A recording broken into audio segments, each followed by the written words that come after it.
यहाँ पर मैं ताकि मैं देख सकूं कि कितने बच्चे यहाँ पर जिन्होंने लॉयल्टी के साथ में और अपनी एनर्जी जो है ऊर्जा यहाँ पर दे दी है। जल्दी से एक बार हाथ ऊपर कर देंगे।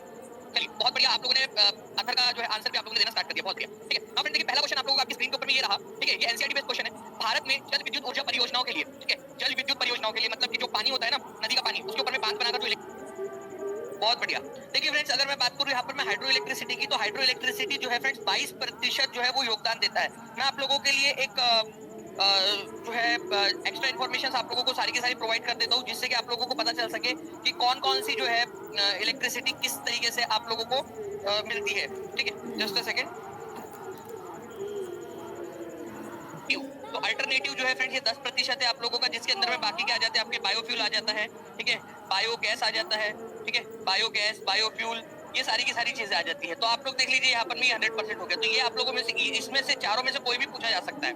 एक बार जल्दी से चारों के चारों लिख दीजिए। थर्मल, ठीक है, तो थर्मल जो है फ्रेंड्स आप लोगों का ऊष्मीय ऊर्जा के जरिए 65%, हाइड्रो या फिर आप लोगों का जल विद्युत जो है 22%, न्यूक्लियर या नाभिकीय जो ऊर्जा है उसके जरिए 3%, अल्टरनेटिव या फिर आप लोगों की अलग अलग प्रकार की बायोगैस, बायोफ्यूल, ये जो है आप लोगों का 10% ऊर्जा देता है। ठीक है, चलिए, तो C is the correct answer. Next question की तरफ में आगे बढ़ते हैं हम लोग फ्रेंड्स। यहाँ पर में भारतीय राष्ट्रीय ध्वज को, ठीक है, संविधान सभा द्वारा किस तिथि को अपनाया गया था? इंपॉर्टेंट क्वेश्चन है, very very very important question. जल्दी से बताइए इस पर्टिकुलर क्वेश्चन का आंसर क्या होगा आपका। ठीक है, जल्दी जल्दी से सभी लोग आंसर कर देंगे इस क्वेश्चन का।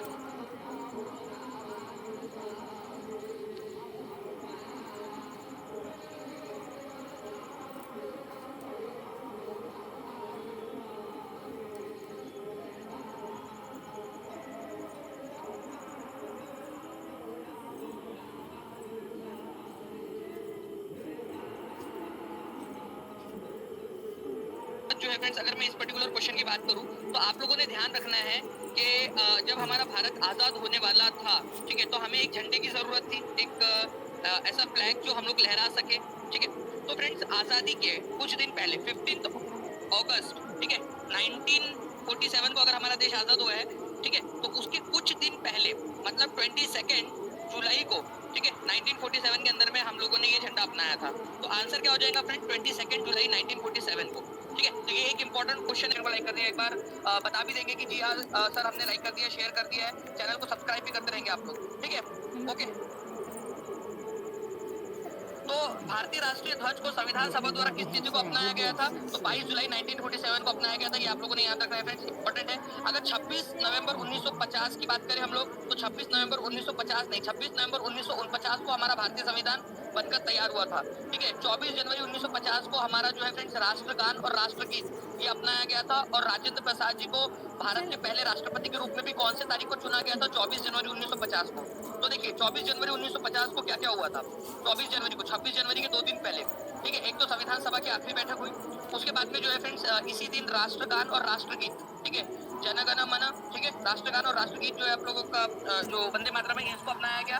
और साथ ही साथ जो राजेंद्र प्रसाद जी थे उनको भारत के पहले राष्ट्रपति के रूप में भी चुना गया संविधान सभा के द्वारा। ठीक है, 26 जनवरी 1950 को, ठीक है, हमारा भारत का संविधान लागू हुआ, गणतंत्र बना हमारा भारत। तो ये भी आप लोगों ने याद रख लेना है। ठीक है, चलिए बहुत बढ़िया। तो आंसर इसका ऑप्शन नंबर डी हो जाएगा। राष्ट्रध्वज कब अपनाया गया था? राष्ट्रध्वज का डिजाइन किसने किया था फ्रेंड्स? तो पिंगाली वेंकैया, ये याद रखना है आप लोगों ने फ्रेंड्स। ठीक है, पिंगाली वेंकैया एक फ्रीडम फाइटर थे और आंध्र प्रदेश से एक जो है डिजाइनर, उन्होंने क्या किया था? भारत का राष्ट्रध्वज डिजाइन किया था पिंगाली वेंकैया ने।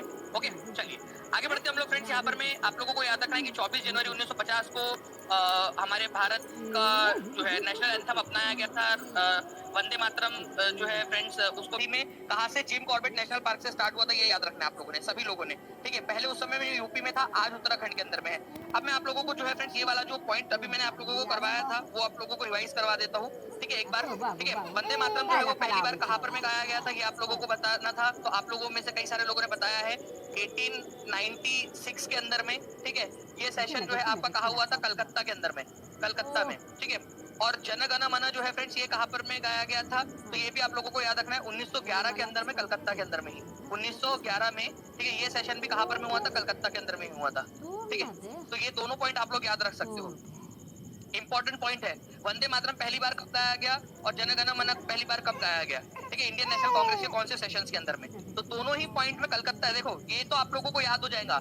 1896 और 1911, ठीक है, ये आप लोगों ने याद रख लेना है, कभी भी हो सकता है एग्जाम के अंदर में आप लोगों से पूछ लिया जाए।